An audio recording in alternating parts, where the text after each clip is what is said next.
Pemirsa, warganet dihebohkan dengan beredarnya video vulgar pasangan sejoli di Bogor, Jawa Barat beberapa waktu lalu. Kini keduanya telah diamankan pihak kepolisian. Di hadapan polisi, mereka mengaku merekam adegan vulgarnya bertujuan untuk diperjualbelikan di sebuah situs. Benarkah hanya semata untuk mendapatkan uang, ataukah minimnya kesadaran bahwa video semacam itu dapat sewaktu-waktu menyebar bukan hanya beban sosial yang didapat, namun juga jeratan hukum berkaitan dengan undang-undang pornografi mengintai pelaku. Selengkapnya kami hadirkan dalam Dialog Nusantara Siang berikut ini.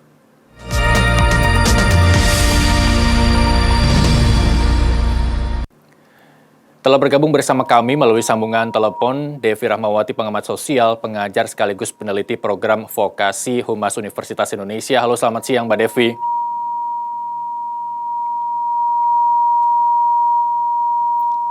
Halo, selamat siang Mbak Devi.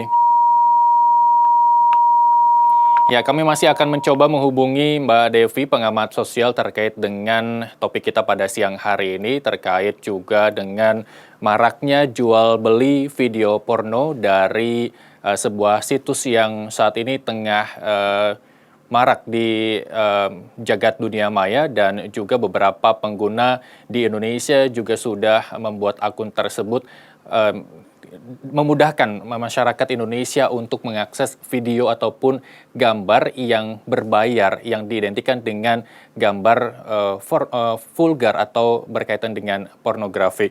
Kami masih mencoba menghubungi Mbak Devi Rahmawati. Halo, selamat siang Mbak Devi.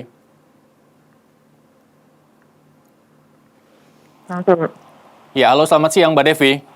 Ya, siang. Ya, Mbak Devi, terkait dengan kasus yang sekarang ditangani polisi, yaitu dua sejoli yang melakukan hubungan seksual, terus kemudian direkam, terus kemudian diperjualbelikan, dan mendapat keuntungan. Informasi yang beredar mendapatkan keuntungan sebesar 19 juta rupiah dari aktivitas jual beli di sebuah situs yang saat ini sudah diketahui oleh warga dunia maya. Menurut Anda, pengamatan Anda seperti apa?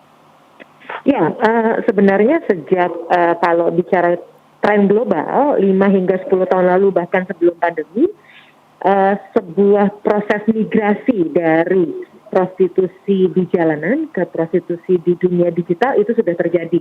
Kenapa? Karena memang dunia digital menawarkan banyak insentif atau keuntungan ketika Anda melakukan bisnis bawah tanah seperti prostitusi atau bahkan penjualan narkoba misalnya. Satu, akan lebih mudah bagi Anda untuk menghindari stigma atau label. Karena apa? Karena Anda tidak berada di jalanan untuk menjajakan diri Anda. Yang kedua, segala sesuatunya menjadi lebih mudah dan murah bahkan. Lalu yang ketiga, potensi Anda untuk terjerat oleh aparat itu menjadi lebih rendah potensinya. Kenapa? Karena memang akan jauh lebih susah untuk melacak atau menemukan perilaku-perilaku yang tidak bermoral ini. Ya. Lalu yang keempat, bicara soal teknologi misalnya, dengan mudah misalnya ketika mereka membangun narasi yang tidak baik tersebut, mereka akan beralasan bahwa narasi itu adalah sebuah fantasi. Jadi bukan sebuah aksi untuk menjual diri misalnya. Nah, ini yang kemudian membuat sebenarnya tren ini sudah sangat lama di Eropa ya, artinya sudah sampai 5-10 tahun lalu. Nah, menariknya lagi di beberapa negara misalnya memang ada bahkan aplikasi-aplikasi khusus yang kalau memang negaranya menganut kebebasan atau legalitas terhadap praktek prostitusi, bahkan sudah ada aplikasi-aplikasi yang bisa membantu baik itu penjajah seks komersialnya maupun pelanggannya untuk bisa saling bertemu menggunakan aplikasi-aplikasi yang ada dimanapun mereka berada. Jadi artinya bukanlah sesuatu hal yang mengejutkan, tapi dalam konteks Indonesia tentu saja pertanyaannya balik kepada kita semua, apakah memang ini yang kita inginkan bagi masyarakat kita?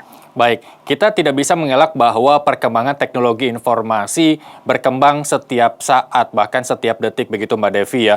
Bukan tidak serta-merta kita terima, tapi juga harus ada penyaringan. Ketika Indonesia memberlakukan kebijakan tindakan pemblokiran terhadap aplikasi atau situs yang tidak layak diakses, tapi kemudahan untuk membocor akses tersebut dengan VPN dan lain sebagainya, nampaknya belum ada upaya serius dari pemerintah untuk membatasi hal-hal yang tidak selayaknya diakses oleh masyarakat yang mungkin masih di bawah umur, tidak layak mengakses situs yang berkaitan dengan umur yang harus mencukupi batasnya, begitu Mbak Devi. Begini Mas, kalau bicara pemerintah, kita tahu pemerintah sudah sangat serius sebenarnya melakukan pemblokiran dan sebagainya. Tapi kita tahu memang dunia digital itu kan ketika Anda misalnya diblokir, Anda dengan mudah juga kemudian untuk membuat baru kan, seperti itu satu. Iya. Lalu terkait dengan anak-anak, tentu saja pemerintah dalam hal ini tidak mungkin masuk ke ruang-ruang pribadi. Artinya pemerintah sudah memang memiliki kekuatan untuk tadi memblokir, menghalau dan sebagainya. Tapi pertanyaannya adalah kemana para orang tua? Di sini problemnya. Artinya apa? Bagaimana seorang anak yang bahkan kalau dalam konteks keseharian kita tahu anak usia 1 tahun, 2 tahun saja sudah dimanjakan dengan teknologi. Atas dasar apa? Atas dasar kasih sayang dan teknologi itu kan the best babysitter in the world. Artinya apa? Orang sering tidak paham, orang tua khususnya orang dewasa sering tidak paham bahwa ketika Anda memberikan gadget tersebut, bukan berarti anak Anda nakal lalu mencari situs-situs tersebut, tapi karena ini adalah sebuah bisnis yang luar biasa besarnya, nilainya miliaran dolar per tahunnya, ini membuat mereka justru memang mencari pemangsanya. Jadi mereka istilahnya itu kan pop up ya, mereka masuk sendiri lalu tanpa sadar, kemudian anak-anak kita melihat. Dan ketika mereka sudah kecanduan di usia yang sangat dini, bagi para pebisnis ini salah satu yang menguntungkan. Artinya apa?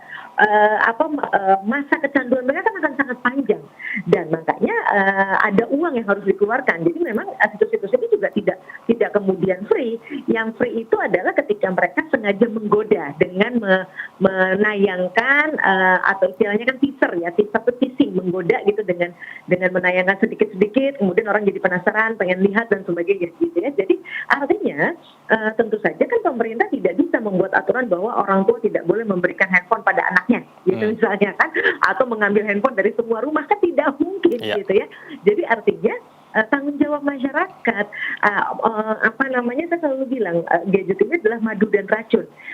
Madunya mana, racunnya mana, ya terpulang pada kita semua, khususnya orang dewasa ya. Kalau anak-anak menurut hemat saya adalah korban dari orang tua yang abai, dari masyarakat yang juga tidak peduli terhadap kesehatan anak. Tapi kalau misalnya terjadi apa-apa, sibuk menyalahkan anak-anak itu sebagai anak nakal, sebagai anak bejat dan sebagainya. Baik, nanti kita akan menyinggung soal kenakalan remaja berkaitan dengan video porno yang beredar di Tangerang Selatan yang melibatkan remaja sekolah. Kita singkirkan dulu yang itu, tapi saya akan kembali ke kasus yang di Bogor ini, yang dimana pelakunya sudah cukup dewasa, bisa berpikir bahwa ini perbuatan akan melanggar hukumkah dan lain sebagainya. Apa yang ada di lintasan pikiran seorang dewasa ketika melakukan hubungan tersebut, begitu Mbak Devi? Apakah ini hanya semata untuk mendapatkan uang, atau ada kepuasan diri sendiri yang didapat dari merekam aksi vulgar tersebut, Mbak Devi? Kalau kasus per kasus tentu saja harus dilakukan observasi oleh para ahli, psikolog misalnya. Tapi data global menunjukkan motivasi pertama memang jelas persoalan ekonomi, artinya himpitan ekonomi. Di tengah-tengah pandemi tentu saja ini menjadi salah satu alternatif jalan singkat yang mungkin ditempuh oleh sebagian orang untuk memenuhi kebutuhannya. Namun yang paling berbahaya adalah dalam temuan-temuan global, karena kemudahan internet tadi, jadi banyak orang justru yang menjadikan pekerjaan seks komersial ini menjadi pekerjaan tambahan. Ketika dia tiba-tiba kebetulan sedang membutuhkan dana, misalnya entah apapun alasannya, dia punya profesi utama. Namun pekerjaan seks komersial ini kemudian menjadi salah satu alternatif. Itu yang paling berbahaya. Artinya kalau di masa lalu pekerja seks komersial itu atau orang yang memproduksi hal-hal tersebut adalah orang-orang yang memang mendedikasikan hidupnya secara keseharian untuk melakukan hal tersebut. Nah, di era sekarang dalam studi global, karena adanya internet, itu bisa siapapun. Jadi karena mereka yang bisa karena ada kebutuhan tambahan, atau yang kalau istilah saya adalah bukan gaya hidup tapi hidup yang gaya, karena ingin memenuhi kebutuhan konsumerisme dan hedonisme. Baik. Apakah ada penelitian, Mbak, berkaitan dengan perilaku orang yang mengonsumsi video vulgar tersebut? Mungkin banyak yang minat, makanya pelaku berpikiran bahwa jika dia melakukan video vulgar terus disebar di media sosial, banyak keuntungan yang didapat, entah itu dari jual beli dan lain sebagainya. Apa yang sebenarnya dicari dari uh, para penikmat video vulgar tersebut, Mbak Devi? Ya, kalau studi-studi menunjukkan ada beberapa faktor. Pertama, memang ada faktor terkait dengan kesenangan atau rekreasi, gitu ya, kesenangan yang paling mudah, rekreasi yang mudah, atau kemudian bagi orang-orang yang memang sudah memiliki pasangan resmi, misalnya suami istri sekalipun, itu adalah upaya untuk menemukan menanggulangi kejenuhan dan lain-lain. Tapi memang tidak sedikit juga yang kemudian terjebak dalam kasus kecanduan. Nah, ini yang tentu saja tidak kita inginkan gitu ya. Kalau memang pilihannya secara sadar karena ada kebutuhan tadi dengan pasangan resmi untuk mengatasi kejenuhan, sebagaimana studi-studi yang ada, itu tentu saja menjadi hal yang bisa dipahami. Tapi ketika itu adalah karena kecanduan, ini tentu saja berbahaya.